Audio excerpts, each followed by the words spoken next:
Welcome back to the Montgomery Companies Podcast. I'm your host, Jordan Montgomery, and we are in for a real treat today. I've been studying this guy for a long time. We have so many mutual friends in common. I believe he's truly one of America's thought leaders when it comes to personal development, when it comes to mindset. He's a best-selling author. He's written books like Do Over, Finish. His new book, Sountracks, is now out. You might be familiar. He's spoken to companies all over the globe, gives keynotes at a high level many times per year. Fortune 500 companies. He's working with sports teams. He is the host of the All It Takes Is a Goal podcast. Check him out on YouTube. Has some of the best creative content on YouTube. This guy is hard not to find or bump into because he's all over the place. He's collaborated with and connected with some of the top thought leaders on the planet. He believes the future belongs to the finishers. We got connected by way of our good friend, Brad Lomenick. Shout out to Brad. Listen, I could go on and on and on about today's guest and all he's accomplished. I'm not going to do that because we got to get into the conversation. But I do want to warn you, this is heavy note-taking time. What I appreciate about today's guest, Jon Acuff, is that he offers practical tools, so much practical wisdom. You're not just going to be inspired or motivated today. You're going to have practical tools. You're going to have things that you can implement. Today's conversation will be rich with application. Welcome to the podcast, Jon Acuff. Thanks for having me today, Jordan. I think this is going to be a fun one. Good to be with you, man. It will be a fun one. And, it's just fun. All the friends that we share in common. And of course, we've studied your work. You've been a blessing to me. You don't even know this, but you've been coaching me from afar. So thanks for your coaching. Thanks for your leadership. Thanks, dude. I love the far off mentor. I've got a bunch of those too. That's right, man. Well, you're one of them. So listen, your new book has been so helpful to me, helpful to many. It's called Sountracks. We're going to dive into this book today. We're going to spend most of our time here. The reality is you and I could go in 9 different directions today, but I want to stay here. I got my advanced copy, Jon Acuff, Sountracks. This thing is amazing. Subtitle, The Surprising Solution to Overthinking. We're going to talk about overthinking today. Here's what I want to know, though, before we dive into the book, Jon. Why did you write this book specifically? Well, Jordan, I believe there's a Venn diagram of a best-selling idea, best-selling business, helpful idea. There's 3 things I look for. I look for, number 1, a personal connection. Am I personally connected to the topic? I'm going to talk about this for 5 years. I'm going to talk about this for 10 years. Is there a personal connection? The second thing I look for is, do people need it? Is there a need that I'm seeing? Are people talking about it online? Am I sensing it in culture? Are my neighbors mentioning it at the neighborhood pool? And the third thing is there a spot for me in the marketplace? Is there a spot I can find? So what I like to do is I go, okay, if I can find those 3 things, then it's worth multiple year investment into this, and I believe it'll be successful. So for instance, I wrote this book called Finish, and I was a chronic starter and wanted to turn into a consistent finisher. So I had a personal connection. I want to be better at finishing. Then I went and looked at the need, and people started coming up to me going, Jon, you wrote a book called Start. I liked it. No offense, though. I've never had a problem starting. I could start 1,000 things tomorrow. I've got 50 URLs registered at GoDaddy I've never done anything with. How do I finish? And then I went into my marketplace, which is Amazon. You type in finish, the only thing that comes up is dishwasher detergent. We as Americans over-celebrate the beginning and ignore the finish. So I thought, oh, there's my Venn diagram. Let's go. And it worked. So with this book, I'm an overthinker. I've been an overthinker for years. Years ago, I started to work on my mindset, and it changed my life in some radical ways. And so I had a personal connection. So then I have a PhD named Mike Peasley that I work with. He's a professor here in Nashville. He and I asked 10,000 people if they struggle with overthinking. And we asked that many because most of the time, if you see like an article that says 50% of Republicans, 50% of Democrats, if you actually read it at the bottom, they're like, we asked 11 people and 4 of them were named Larry. And you're like, that's not a big sample size. So we asked 10,000 people, do you struggle with overthinking? 99.5% of people said yes. So now I've got my second piece. So then I go into the marketplace and I realize so many resources about mindset and overthinking go, stop it, turn it off, stop thinking. Number 1, that's impossible. Like call it quiet time, meditation, whatever word you want to use, yoga. That's 10 minutes of your day, 30 minutes of your day. What about the other 23 and a half hours? And number 2, why would you want to turn off this amazing tool you have? The ability to think. What if with neuroplasticity, you could change the way you think, which changes your life? So once I had that Venn diagram in place, I knew, okay, I think this is a book that'll serve a lot of people and I should invest in it. Well, people have been raving about this new book, man. John Gordon called you one of the top communicators on the planet. Seth Godin is in here. Daniel Pink. I mean, people are signing off on your book, promoting your book. You've touched a lot of people, a lot of high-level thought leaders. We're going to get into some tools. One of the first chapters of the book, one of the first things that you talk about, these 3 really powerful questions. You say one of the greatest mistakes that we can make is assuming our thoughts are true. Let's go deeper. Yeah. This is good stuff. Here we go. So the problem is your thoughts are delivered in the voice you're most familiar with, which is your own. So you trust it. It's the voice you've heard more than any other voice in your life. So you just trust it, even though your thoughts have lied to you countless times.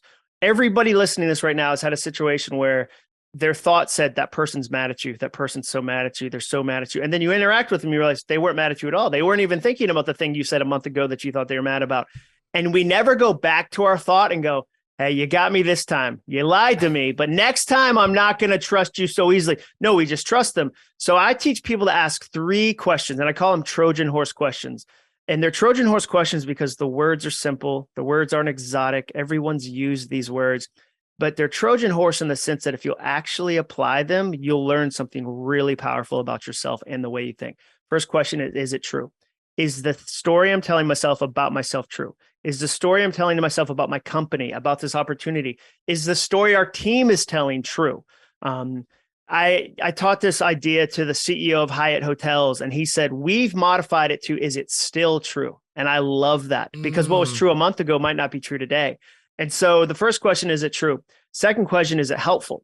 When I tell myself this again and again, does it push us forward or does it pull me back? Does it move me in the direction I want or does it hold me back? And the reason you have to ask more than one question is that some things in life are true, but not helpful.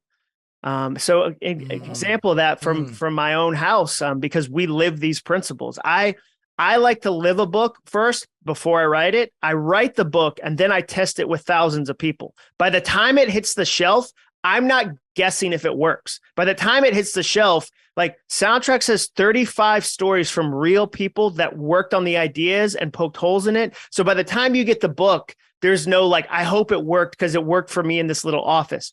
But in my own house, an example of it is we did a teen version of this book because so many parents said, hey, if I could have learned how to change how I think as a teenager, it would have changed the whole arc of my life. If I could have learned at 14, 15, and nobody teaches mindset in the same way that 20 years ago, nobody taught financial education to kids and it screwed them. Now we're like, maybe we should teach a freshman how to manage money versus repair them at 38. It's the same with mindset. We just haven't caught up to it yet. So An example of, is it helpful? My daughter, and she put this story in the book, got a 42 on a biology test, just bombed the test. This is so good. And a month later, she was telling herself, it was the night before the next test. Remember you failed. Remember you failed the last one. You could fail this one. You could fail this one. And we had to pause her and go, hey, it's true you failed that last one. But is it helpful tonight to listen to that broken Sountracks 100 times? It's not. And then we were able to reframe it and go, if a friend texted you 100 times tonight and said, remember you failed, remember you failed, remember you failed, would that be a good friend or a monster? That'd be a monster. So don't be a monster to yourself. So the second question is it helpful? Third question, is it kind? Is it kind to myself when I say this? And if you can't answer yes to those 3 questions, it's not a thought you should be having. And it's what I would identify as a broken soundtrack that you need to get rid of.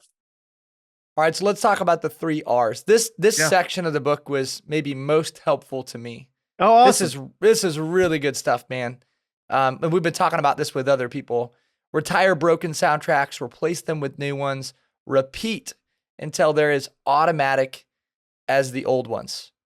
Can we move in this direction? This is really good stuff. I'd love for you to break this down for our listeners. Sure. Yeah. Again, my goal as a communicator, as a content creator, writer, whatever phrase, is I like to simplify complicated things. I like to take a big fuzzy topic like mindset, which often goes so holistic. You don't know what to do with it. Like we were talking before we started that, like when somebody goes, you should have an abundance mindset. I go, yeah, agreed. How? Like you can't just say, like when somebody goes, you should do this. You go, oh, I had no idea. Like, just don't worry. Oh, I didn't know. Like I hadn't thought of not worrying. You've really cleared it up for me. Super helpful. So I'm always going, how do I take something complicated, fuzzy, and simplify it into practical things I can do on a Tuesday? Like when I speak to companies, when I'm at Comedy Central, Microsoft, Range Rover, whatever, I'm not just trying to inspire them. I'm trying to give them ideas they can carry with them. I'm what I call a handle maker. I put handles on ideas. We have enough ideas in the world. The world is chock full. Like there's enough ideas. We don't have handles on them to carry with us to our real world and our real life. So those are the handles. So the process is very simple. You retire your broken soundtracks. You identify the ones that are getting in the way. What's holding me back? What's holding my family back? What's holding our company back? What's holding our team back? And then you do the second step. You replace them with new soundtracks. Your brain wants to think. Your brain is waiting to be told, what are we thinking about? What are we doing? What are the good ones we're leaning into? People have a real hard time with that because they were never taught that they get to choose their thoughts. And they don't understand that thoughts come by one of two ways. You choose them or chance them. You choose them or chance them. Ooh. And even my most type A high performing friends, like you and I have the same friends that the night before they lay out their clothes, so they'll go to the gym, like they put their shoes by their bed and their socks and their little Lululemon shorts, whatever, because it means they'll go to the bed, go to the gym. Very few leaders pick out their soundtracks or their thoughts before a big situation. Very few leaders go, next Thursday, I've got a negotiation. And the last one went a little south a week ago. I don't want to bring those thoughts into this one. So when I step into that door, here's the 3 things I'm going to have on repeat as I walk into that room. So you have to replace. And the third thing is you have to repeat.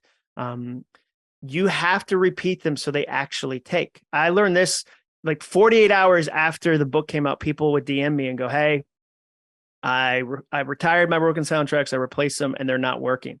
And I would say, well, the book's only been out for 48 hours. So I know you haven't had time to really lean into it. We want fast results. I want fast results. You'd be a psychopath to want slow results. But the reality is good things take good time. And so the repeat stage is important because then it really locks it in.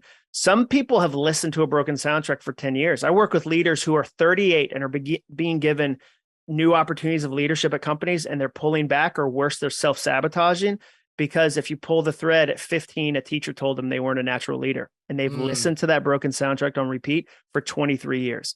So I can't just give them a Post-it note that says you're a capable leader, and they go, oh, man, you fixed it. That was like, they need to repeat that. They need to invest in that. They need to own that so that it actually sticks. Yeah, man. Repetition is the mother of learning, and you're helping people with repetition in the most important area of our development. Sometimes you need to borrow from the best. I love what you say in Sountracks about borrowing from the best. Sometimes it's time to put on a different type of track, a new track. Can you talk to us about this? Yeah. So for me, it's really about learning. I'm really obsessed with what can I learn in this given situation? How can I borrow from the best from other people? Like another way I'll say it is borrow someone else's diploma. Where does it say you have to have the experience to learn from the experience? I learned $1 million lesson on how to title a book. Like it was $1 million 12-year lesson. If somebody asks me how to title a book, I can teach them in 12 minutes. Like they don't have to pay the 12-year cost. They don't have to pay the $1 million like cost that it cost me. Like, so I'm always going, how can I learn? And that really changed my attitude. There were 2 things that changed my attitude of my speaking career. One was I'm there to serve, not perform. Like I'm not there to convince them Jon Acuff is cool. I'm there to serve them. I'm there to equip them. I'm there to encourage. Like I'm not the star. They're the star. Like I'm not the star. Like my goal, one of my goals of public speaking is I want the event planner or the person that booked me to be getting texts from their CEO during my keynote going, you're so good at your job. Thank you for putting this event together. This is the right person to put on stage. The second thing that changed was when I realized I'm in 50 of the best classrooms in the world every year. And if I pay attention and I'm humble, I get to learn.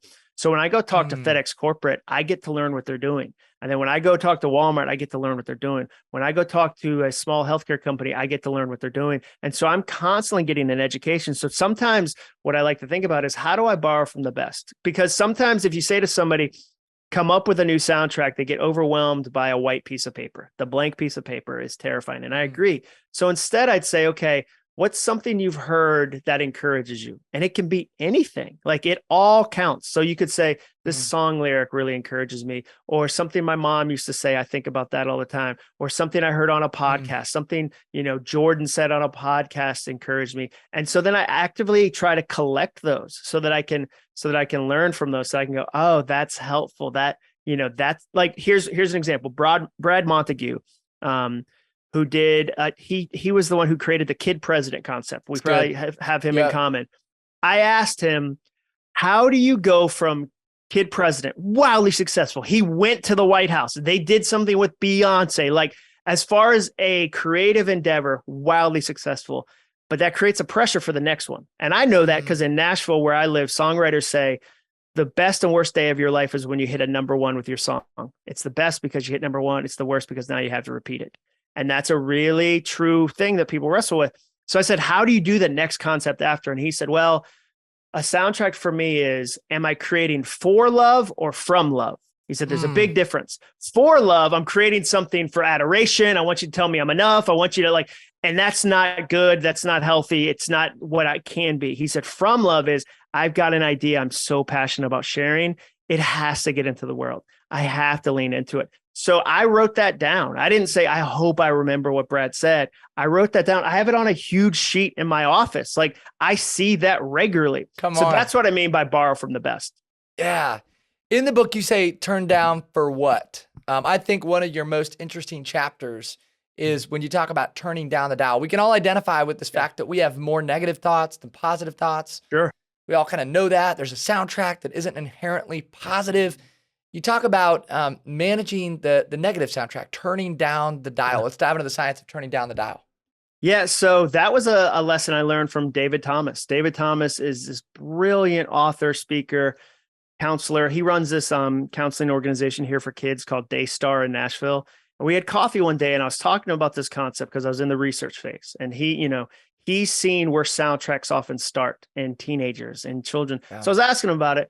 And he said, John, the big issue is that we want there to be a switch. We desire life to be a switch. And I said, what do you mean? He said, well, we want to find one thing we do that switches off pain, negativity, stress, whatever. One time we do it forever. And he said, and we look for a switch. So we go, I'm going to read this book and it'll change everything. Or I'm going to do yoga and it'll change everything. Or I'm going to do a diet. I'm going to do, and we try it and maybe it worked. And it could be like, I'm going to get a Ferrari. I'm going to scale a business. It could be anything. We try it and maybe it works for a week, maybe even a month, but eventually life gets stressful again because that's what life does. Life gets stressful. And he said, so it's not about a switch mentality. It's about a dial mentality. And the dial mentality says when life gets turned up loud, when the stress, when the frustration, when the negativity, whatever, it's my job to dial it back down. And that's active. That's an active thing. So what he encourages is, how do you turn it down? And where I kind of riffed on that was, what are turn down techniques? What are some techniques that you would say, okay, when I'm at an 11 and I recognize it, here's the things that turn it down. And they're personal. So for me, it could be running. Like my wife will sometimes say, hey, I think you need to go running. And that's her way of saying like, you're kind of being a huge jerk. Like you need to go get some endorphins. It can be a conversation with a friend that's encouraging. It can be reading something. It can be listening to music. Like my dorkiest one is I love putting together massive Lego sets. Like that's a turn down technique for me because like most of my life doesn't have clear instructions. How do you be a speaker? How do you be an author? Like how do you be a dad? How do you be a husband? But when I get a huge Lego Ferrari set and it's got 4,000 pieces and there's a thick manual, I can follow it step by step by step. So you get creative with, okay, what are my turn down techniques? And then the next time you find yourself in a stressful moment, you go, wait a second, and usually what you find is you've not been doing those things. Usually you find, and it's important to write them down because you'll forget them. That's the other thing. Like the loudness of the world, the loudness of negativity makes you forget. So a lot of times if you have a list, it's so much easier to go, oh, that's right. I love gardening and I haven't gardened in so long. Or I love walks with my friend Matt and I haven't walked with Matt in so long. And so that's what a turn down technique is. So good. All right. So we talked about turning down the dial. You also talk about zigging your way. We're going to zig our way to positive thinking. Again, thought this is maybe one of the most interesting portions of the book, maybe one of the most practical portions of the book. Would love for you to unpack this. And again, heavy note-taking time. This is so good. Talk to us about zigging your way to positive thinking. Well, I mean, first off, I'd say I'm not a positive person by nature. Like I'm really not. I grew up in New England with like a Goodwill Hunting size chip on my shoulder. Like I'm sarcastic. Like I'm a very negative person by nature, but I've tried both approaches. I've tried positivity and I've tried negativity, and the ROI on positivity is much better than the ROI of negativity. So I just work really hard at it. And I was never an affirmations guy. I was never a mantra guy. But as I started to study the power of mindset, I realized oh no, I'm going to have to explore this. Like I didn't want to, but I kept talking to people I admire, people that inspired me. We talked about long distance mentors. And if you'd get them off camera, if you'd get them off mic and go, hey, what do you think about affirmations? What do you think about like positive words? They'd all be like, well, I have a pep talk I give myself, or hey, there's a handful of words I say, like, and they'd share that. And I was like, oh no, like, and there was one that really stuck out to me. Seth Godin specifically talked about wearing out Zig Ziglar's motivational tapes. Zig Ziglar, one of the godfathers of motivational thought in this country, and he mentioned that. And so I thought, okay, I'm going to have to test this. So I tested in my own life, like Zig's affirmations in a mirror, 30 days in a row. It's ridiculous. Like my wife was like, don't do it in our bathroom. I can't watch you do that. It's so silly. And so I do it in a guest bathroom. But I really started to notice a difference. Like it wasn't on day 2. I was like, oh my gosh, I'm amazing. It was just over time, I started to notice a difference. And so then I took more than 1,000 people through a test of my own affirmations. I'm a writer. So I said, okay, here's the ones that, knowing the people I'm trying to serve, these are the issues they're coming up with. We did this big test to figure out what are the statements. And so we tested it and it decreased overthinking. It decreased negativity. The crazy stat was the people who did it worked on their goal 9 days more than people who didn't. Like it actually turned into, and you go, dude, if you do 9 days more on any goal, I don't care what the goal is, the results are better. And so that was where, for me, was my big kind of first foray into, okay, this stuff works. And even if it's cheesy, I don't care. Like it works. And so I've been the guy on the outside going, that's dumb, that's cheesy. I grew up with Seinfeld saying, serenity now, or like Saturday Night Live saying, I'm good enough, I'm smart enough, doggone it, people like me. So I still have that in me.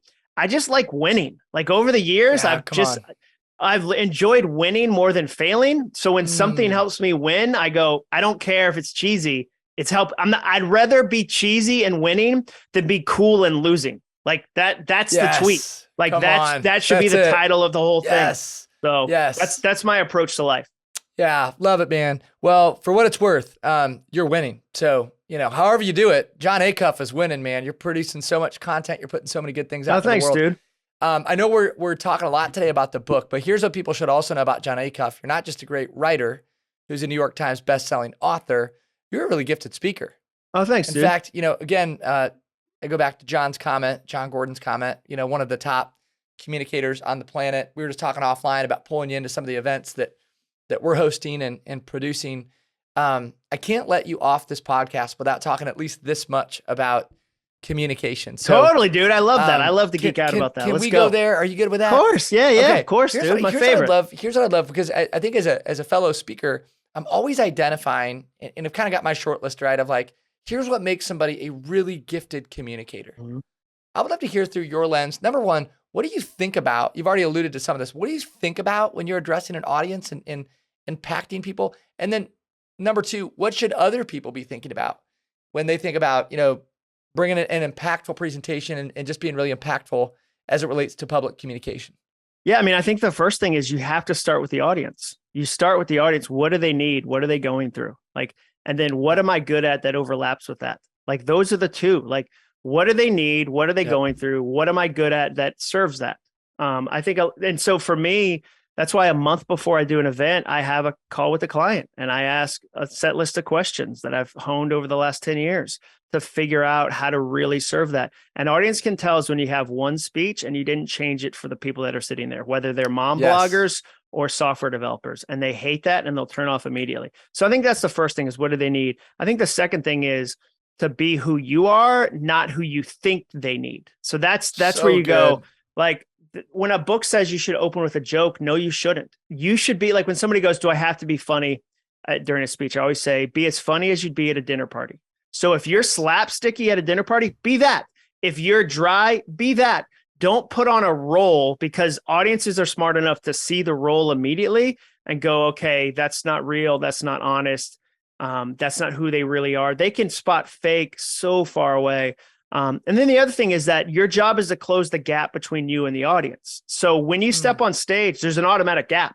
You're the one on stage, they're not on stage. There's a physical gap often between the seats and them. And so I'm constantly trying to go, okay, how do I get into their trenches and have a good conversation versus I'm up here talking to you, like, so I'm always trying to go, how do I close the gap? Yeah. And the way I do that, I use a lot of humor. I like to share things that I failed at, because nobody does that. Like, speakers who only share their wins or mistakes they made 30 years ago that they no longer care about are fake. I think old school speaking is if I share weaknesses, people won't trust my strengths. New school is if I pretend I don't have weaknesses, people won't trust my strengths. And so for me, like, I'm sharing stuff that didn't go well. And I'm leaning into who I am. And then I'm constantly measuring the rhythm of the room to know where it needs a joke, where it needs less jokes, where it needs. So like, there's a rhythm. I think about speaking like an accordion, like I'm shrinking and I'm expanding it based on where people are, what just happened before that. There's 1,000 things I'm thinking about when I'm speaking. But again, it starts with who's in the room. Here's a question you can ask any speaking client. What's getting them up in the morning? What's keeping them up at night? Like the easiest, shortest question, because they'll go, oh man, we just had supply chain is killing us. And here's a specific. And then when you mention a specific thing that's related to them, they'll go, oh, he did his homework. Like he cared. Like that's what people want to know. Like, it's not the thought that counts. It's the time that counts. When people can tell that you gave your most limited resource to serving them, it changes everything. So good. So 2 things I want to underscore that you just addressed and talked about. Because if somebody asked me, hey, what do you think great keynote speakers do? I would say number 1 is they keep it real. You keep it real. You're most effective when you're most authentic. When I hear you communicate, whether it's on YouTube or social media, and hopefully one day I'll be able to do that in a live fashion. It'd be fun. Yeah, it'd be fun. Can't wait for that. You keep it real. I sense that you are being yourself. You know yourself. And I think now more than ever, people want leaders who are real. They want to be around people who are real in a world that is often superficial and fake. And then number 2, John Maxwell said this to me the other day. He said, great leaders, great speakers make people feel something. Mm-hmm. And you're helping people feel something. When you're communicating with an audience, when you're connecting, John, you help people feel something. You're moving people emotionally. And so I want to encourage you in that, man. And again, look forward to the day where I get to be in a room it'll with happen. you. I mean, we have like speak, 50 friends in common. So at this point, it's going to happen. All right, dude. So you're writing, you're speaking, you have some other stuff that you're working on. You actually have an academy that you're putting together, that you've put together. I know there's a way to get involved. I'd love for you to pour some water on this academy with us. Tell us more about it. How do we get involved? Yeah. So for the last few years, we've been doing challenges and courses where we'll take people through a 6-week, a 12-week process online. Where, one we did was overcoming overthinking. So we said, okay, what do you deal with that? One was beyond perfectionism. Okay, you're a perfectionist. What do you do with that? Where are you getting stuck? What are the tools? We've talked about fear a lot in some of them too, because a lot of times, like, we have enough information, we're just getting stuck at specific parts of the process. I'm a goal nerd. I love goals. My podcast is called All It Takes Is a Goal. So really what we're doing for 2023 is we're saying, okay, if we do 3 different courses over the span of a year and we create an online community, because we've got 19,000 people in a private Facebook group that encourage each other, can we really lean into that? Because in community, really amazing things happen. Like, you're not designed to chase a goal, build a company, lose weight, whatever. You're not designed to do that alone. And so how do we go first and create a space? For me, you talk about being real in a speech. The thing I often tell people is when you go first, you give everyone else in the room the gift of going second. So, and that's a powerful gift to give because it's easier to go second. And so what we're doing is putting together this year-long experience where we walk people through, okay, how do you stack the deck in your favor? So Strava, the number one fitness app that exists, they call the second Friday in January Quitter's Day, because out of 80 million points of data, that's when more people quit their goals than any other. So when you know that, you can go, okay, if we do a year helping people, we're going to have specific get back up content in February, because we know by the second week of January, everybody feels like quitting. So let's plan around that. Let's have a Friday follow through. Let's have a first of the month club where we're leaning into the first of the month. And then, okay, how do we motivate people through the middle? We know, like, we can see data wise, May, June, July, goals drop off. And then, okay, how do we motivate people through the middle? And then, okay, how do we turn the finish line into an encouragement? So last quarter, like when I worked at Home Depot, I used to write advertising for Home Depot. we call September and August the second New Year's, because what happens is back to school momentum creates this cultural conversation. As a leader, you always want to tap into cultural conversations. So when the whole world is talking about something, you want to recognize that and tap into that. So that's why January, it's a great time to come up with a goal. You can come up with a goal in March too, obviously, but in January, there's cultural conversation. August and September, back to school is starting. Like summer is over. People are buying trapper keepers. And so as a parent, as an adult, you can tap into that and really give your goal a really powerful last quarter push. And so that's what we're doing. We're saying, okay, knowing what we've learned over the last 10 years, helping hundreds of thousands of people with goals, what if we put together a whole year where we helped people reach what they're trying to do and do the work? Like it's easier, like from a company perspective, it's easier to do these one-off things because they're fast, they're quick. But if your real goal is to help people get across real finish lines, like you have to really invest, and you have to say, okay, from a big perspective, like what do we do? I just sent the team an email this morning. We got feedback from this woman that just we have this course called Build Your Awesome Life. And it's the fastest path to self-awareness. Without self-awareness, you can never achieve any goal because you don't know what's really going on. That's why leaders get fired for anger that they're surprised by. That's why people date losers 10 times in a row. And they're like, I have no idea why this has happened. I have an idea. You have no self-awareness. So we have this tool called the Awesome Moment List that teaches you who you are, what you care about, and how to go get more of that. And it's the opposite of every life plan that's ever been built. And so this woman named Carol said, I'm a widow. And for most of my life, like it's been 10 years of me trying to just get my kids to thrive. They're about to graduate high school. And this taught me what I care about again. I forgot I got to care about things again. And so like I sent that to the team because you go, this is what it's about. Like the subject line was remember the carols, because it's all too easy when you do what we do to see people as you're going to scale a business, you're going to monetize a thing. Like, no. Like at the end of the day, it's the carol. Like, it's the carol, it's the carol, it's the carol. How do we stay with that? So that's what this year is going to be about. And the wait list, because we haven't opened it yet, is just acuff.me, which is my name, acuff.me/waitlist. Well, we're going to link that in the show notes. So if you're listening to this and you're driving down the road and trying to pull over if it's that important. That's right. You can pull over. Yeah. And write that down, or check out the show notes because we'll link that. And John, we're also going to link all your social media handles. We want people to be able to go find you easily, your website. Is there any other area where you think they should go to find you, learn about you? Anything else you want to mention? I'd say if you love listening to the podcast, my podcast, All It Takes Is a Goal. I think there's 3 episodes that were really fun. One was Colleen Berry. Colleen Berry is in Sountracks. She was a single mom that lost her job. She was a cinematographer and had to get 4 jobs to survive. One of them was a receptionist. And she changed her mindset, and she's now the CEO of that company. And so that's a really inspiring story. Greg Sankey, who's the SEC commissioner, and I mean football, not finances. His interview was really fun. And then Stephen Pressfield from the War of Art. That was fascinating to talk with him about his process, because he's somebody who's been a long distance mentor for me for a few years. And that conversation was a lot of fun. Yeah, man, you do have a fascinating podcast, and you're also on a lot of podcasts. Like I'm on this one right now. I'm currently on a podcast. Come on, man. That's right. Yeah.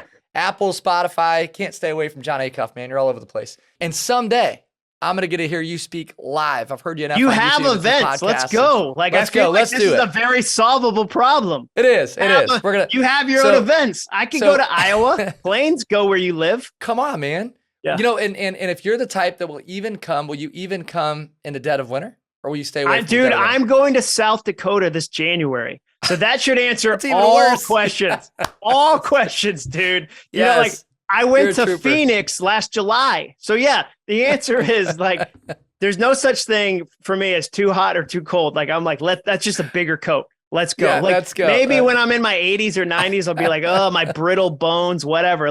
No, dude, I'm 46. I shouldn't be I only like certain temperatures. Forget it, dude. Maybe when I'm older, but right now I'm let's go. It's my favorite thing to do. Come on. I love live events. Live events fast forward relationships. They fast forward to education. They fast forward, connection with people. They're really, really valuable. Who's your next one with? Have you already announced it? Yeah. So Craig Rochelle is coming to town. Amazing. Amazing. And then, and so, yeah, and we got a bunch of others. So we're, So our audience can hold me accountable. I just said it live on our podcast. We're bringing Jon Acuff. There you go. Let's go. Now it's on Iowa. audio. Let's go. Now it's on, other man. John, he's your producer, right? John's John Choate. Yeah. Don't edit that out, Choate. Keep that in. Don't be deleting that. All right. I know you probably had a finger on a button or whatever. I don't know how producing works, but maybe you're about to cut that. Yeah. Hey man, you are a gem. Thanks for being with us. This is just super so fun. easy, super easy, super fast, super fun. Love what you guys are doing. Yeah. Love how many people we know it. Like before we started recording, we were rattling off names. So I'm sure I'll either run into you in Nashville or I'll run in. Dude, if you're getting 600 people to Iowa, you're killing, dude. You're killing. Well, hey, it's easy to get people to Nashville. You can just ring a bell and people come to Nashville because this city is hot right now. But listen, here's the magic of Iowa. Here's the magic when somebody does come to Iowa, because it doesn't happen that often. People flock, they just, John Gordon's always he's like, I'm never as famous as I am in Iowa. Dude, I love that. Come to Iowa and it's like, John's that here. happened to me in Kansas City. Like in certain cities, they have so many events that they go, they're like, I don't know, Bono. I've kind of seen him, but in certain cities where you're like, hey, I'm coming to Kansas City was like that for me last week. They were so kind, so amazing. I love that city. I hate their airport, but they are amazing. Great city, terrible airport. I could do a whole podcast on that airport alone. But great city. And the joke I always do when I land in Kansas City is I tweet out, hey, I just landed in Kansas City. Where would you recommend I go get some of that famous sushi? And so many people get so furious. So many people you idiot. It's not sushi, it's barbecue. And I only do that if I'm trying to stir the pot. Like if I'm a little bored that day, because I know it's sushi. I know it's barbecue and it's probably like Joe's Smoke Shack or something like that. But, hey, well, hey, let's test your Iowa knowledge. What's the tweet when you land in Iowa? Is it corn? Is Iowa corn? Come on, man. Yeah, exactly. Well done. So well done. I have a pint glass in my house that has a Des Moines on it. I went to Des Moines and I got a pint glass that was really funny about Des Moines. So I do like Iowa, and I've been there before. Right. I told you if I go a second time, it'll double the amount of times. I haven't been to two states, New Mexico and North Dakota, which is weird. New Mexico. New Mexico, you would think I would have been to already. North Dakota, I understand. Not a lot of people ever get to North Dakota, but I got to get to New Mexico and North Dakota and then Iowa. How far are you from Des Moines? So we're an hour and a half east of Des Moines. Not that far away. But in Iowa, people drive. They're good. They're good with driving because it's you know what I mean. Yeah, totally. So listen here. So here's our mission. We're gonna somehow try to get you into North Dakota and New Mexico. Yeah, let's do it. We'll do a tour. And then we're gonna bring it to Iowa. We'll do a Jon and Jordan tour. That's it, man. Let's go. And we'll go. People go, where are you going on a tour? You go 3 places: North Dakota, New Mexico, Iowa. And people are like, why those places? Don't ask questions. Those are, a lot of people like LA, Nashville, Boston. No. North Dakota, New Mexico, Iowa, and they're not even convenient to each other. Not at all. I love that. That's how you know you've made it, Yeah. When I choose it. You think, They don't tell Beyonce where to go. She just goes where she wants to go. Mate, she could do an Iowa, New Mexico, North Dakota tour all day. Hey, the best part of the podcast has been the last 5 minutes. Pretty strong, man. Well, especially if you're into Iowa humor. There's a lot of that's probably a niche audience. A lot of people stopped listening once they started hearing me riff on Kansas City and Iowa, but that's their loss. Maybe I say some gem at the very end. You should have stuck around. We went in a good direction there, man. I'm fine with it. Let's go. Good. That was good. Thought, why do you have a Jacksonville Jaguars helmet? Did you go speak to them? We work with one of their players. Yeah. Oh, nice. So I was going to say, dude, in Iowa, that makes no sense. It doesn't. Because you could say I'm a Braves fan because TBS broadcasts the games to Arkansas. But I saw Jacksonville Jaguars and I was like, oh, yeah, of course. People in Iowa, huge fan base. You probably go to a Jacksonville Jaguars bar in Iowa every big game. Yeah. All the time. Yeah. Tons of Jags fans around here. Jags show up. Jags show up in Iowa City. They do. Yeah. So listen, man, you showed up for us today, bro. Thanks so much. Totally. Super fun, super easy. Have a great rest of your Friday. Have an awesome weekend. You and I are going to be connecting, collaborating. We're bringing Jon to Iowa. Everybody heard it here first. Let's go. Thank you for being with us, man. So much appreciate it. All right, see you, buddy. All right, brother. This has been another episode of the Montgomery Companies Podcast. I'm your host, Jordan Montgomery. I want to say thanks also to John Choate and James Roth of Storyline Multimedia for all of the work that they do behind the scenes to make this episode go. If you enjoy listening to this show, if you're somebody who tunes in once in a while to our podcast, we'd love it if you'd officially subscribe so that we could move our mission of impact forward. This podcast is designed to help the leader go farther, faster. We hope we've done that today. Be well, be great. Have a wonderful day.